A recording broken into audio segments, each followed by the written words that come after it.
Assalamualaikum warahmatullahi wabarakatuh. Sampurasun.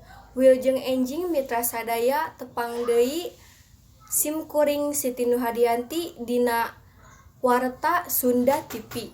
Sababaraha warta anu lebet ka redaksi Sunda TV didugikeun dina 10 menit kapayun. Pamirsa, nyanggakeun ibeh salengkepna. Satuntas kajadian beus sakia negara truk nuges newaskeun 7 urang panumpangna.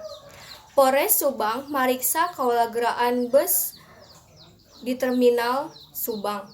Ieu gawe teh bareng jeung Dishub Kabupaten Subang.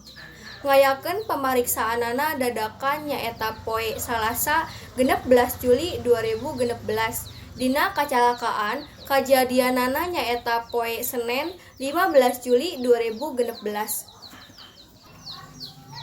Beus sakia negara jurusan Kuningan rek muru ka Jakarta, rebah ruas Pantura Subang.